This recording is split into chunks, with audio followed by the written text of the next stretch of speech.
امام جعفر صادق علیہ السلام اس امت کے عظیم ہستی اور بے شمار علوم کے سمندر ہیں۔ امام جعفر ہی کے تعلیمات اور علمی فیض سے فقہ، شریعت اور معاملات کی دولت اس امت کو ملی۔ امام کا علم صرف فقہ، حدیث اور علم الکلام تک ہی محدود نہیں تھا، بلکہ فزکس، کیمیا، طب اور بے شمار جدید علوم کی ابتدا بھی آپ ہی سے ہوئی۔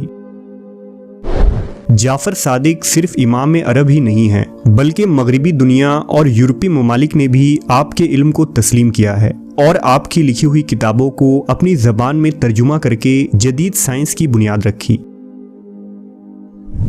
آج دنیا جس سائنس اور ٹیکنالوجی کی بنیاد پر خلاؤں کو تسخیر کر رہی ہے، اس کی بنیاد نبی کریم صلی اللہ علیہ وسلم کے اسی فرزند نے دنیا کے سامنے لایا تھا۔ امام جعفر بن محمد ربیع الاول 80 ہجری میں مدینہ منورہ میں پیدا ہوئے۔ آپ کے والد محمد باقر اور دادا امام سجاد عبادت گزاروں کے امام تھے اور نبی صلی اللہ علیہ وسلم کے نواسے امام حسین کی اولاد تھے۔ 12 برس آپ نے اپنے جد امام سجاد کے زیر سایہ تربیت پائی۔ اس وقت واقعہ کربلا کو صرف 12 سال گزرے تھے جب امام جعفر کی پیدائش ہوئی، لہذا مدینہ منورہ اور خاندان رسول میں دن رات شہادت حسین کا تذکرہ اور اس غم میں گریہ و زاری کی آوازیں سنائی دیتی تھی۔ چنانچہ امام جعفر نے بھی عمر بھر اپنے جد مظلوم امام حسین کی یاد قائم رکھنے کی کوشش کی۔ جب آپ جوان ہوئے تو اس وقت دمشق میں اموی بادشاہ حشام بن عبد الملک کی حکومت تھی۔ علم اور حکمت امام جعفر علیہ السلام کو وراثت میں ملی تھی۔ آپ آل محمد کے چشم و چراغ تھے۔ تمام عالم اسلام میں آپ کی علمی جلالت کا شہرہ تھا، یہاں تک کہ آپ کے شاگردوں کی تعداد 4000 تک پہنچ گئی تھی، جن میں فقہ کے علماء، تفسیر کے متکلمین اور ناظرین اور قاضی بھی شامل تھے۔ آپ کے دربار میں یہود و نصارہ بھی آیا کرتے تھے، دہریہ اور قدریہ بھی آتے تھے اور آ کر سوالات پیش کیا کرتے اور امام ان سے مناظرہ کیا کرتے۔ سوال یہ اٹھتا ہے کہ امام جعفر کو اتنے سارے علوم میں دسترس کیسے حاصل تھا؟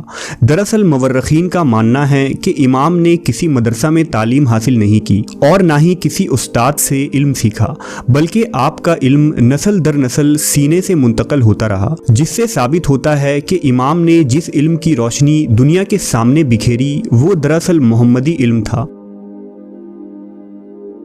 آپ کے دربار میں اسلامی علوم کے علاوہ ریاضی، فلکیات، فزکس اور کیمسٹری سمیت تمام جدید علوم کا ذکر ہوا کرتا۔ امام اس کائنات کی رازوں سے پردہ اٹھاتے اور لوگوں کو جہالت اور گمراہی کی ضلالت سے بچانے میں کوشاں رہتے۔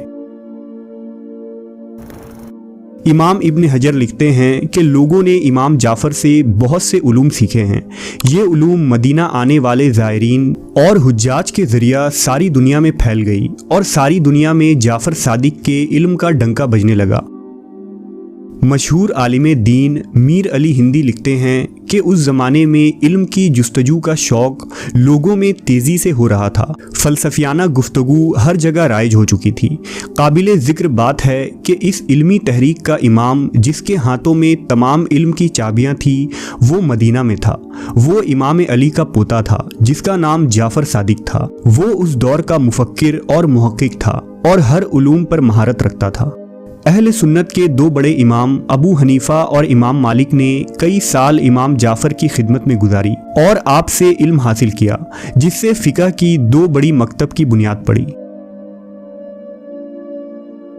اس ترقی یافتہ دنیا میں ہوا میں اڑتے جہاز، خلا میں منڈلاتے سفینوں سے لے کر سمندر میں تیرتی کشتیاں، جگمگاتے شہر کی روشنیاں، مشینیں اور دوائیاں، غرض ہر چیز علم کیمیا کی دین ہے، اور اس علم کیمیا کی بنیاد امام جعفر علیہ السلام کے شاگرد خاص جابر بن حیان طرطوسی نے رکھی تھی، جنہیں فادر آف کیمسٹری کے لقب سے نوازا جاتا ہے۔ جابر بن حیان نے قریب 500 کتابیں صرف علم کیمیا پر لکھی، جنہیں آج بھی یورپ کے یونیورسٹیوں میں پڑھایا جاتا ہے۔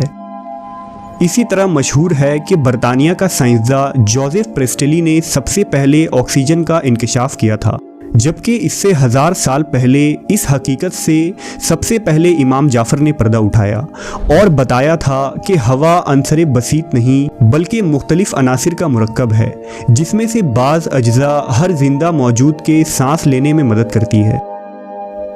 انعکاس نور یعنی ریفلیکشن آف لائٹ کے متعلق بھی سب سے پہلے امام جعفر نے فلسفہ پیش کیا تھا۔ ریفلیکشن آف لائٹ کے متعلق امام کے نظریات کتابوں میں موجود ہیں۔ بعد میں صلیبی جنگوں کے دوران یہ نظریہ یورپ پہنچا اور 11ویں صدی میں روجر بیکن نے اس پر بہت تحقیق کی اور ٹیلیسکوپ کی ایجاد کر ڈالی۔ امام نے حشام الخزاف سے مناظرے کے دوران یہ فرمایا تھا کہ زمین گول ہے جو اپنے گرد چکر لگاتی ہے اور دن و رات اس حرکت کے سبب ہوتا ہے، نہ کہ سورج کے۔ ابن ماسویہ، ابو الحقان اور بہت سارے مشہور طبیب نے امام سے علم حاصل کر کے طب پر انسائکلوپیڈیا تیار کیا۔ شوال 148 ہجری کو منصور عباسی خلیفہ کے دور میں جب ملوکیت ہر طرف ظلم و بربریت مچا رہی تھی اور کلمہ حق کہنا مشکل ہو گیا تھا، اس فتنے کے دور میں امام جعفر نے باطل کے آگے سر جھکانے سے انکار کر دیا، جس کے نتیجے میں آپ کو شہید کر دیا گیا۔ آج آپ کی قبر مبارک البقیع قبرستان میں سیدہ فاطمہ اور امام حسن زین العابدین اور امام باقر کے پہلو میں واقع ہے۔ اسٹارسبرگ یونیورسٹی میں 25 مغربی محققین نے امام جعفر علیہ السلام کی علمی و سائنسی خدمات پر ایک مکالمہ مرتب کیا جو سپر مین ان اسلام کے عنوان کے تحت شائع ہوا۔ اس مکالمہ میں ان دریافتوں کا احاطہ کیا گیا ہے جن کی بنیاد امام کے ارشادات اور اقوال سے ملے۔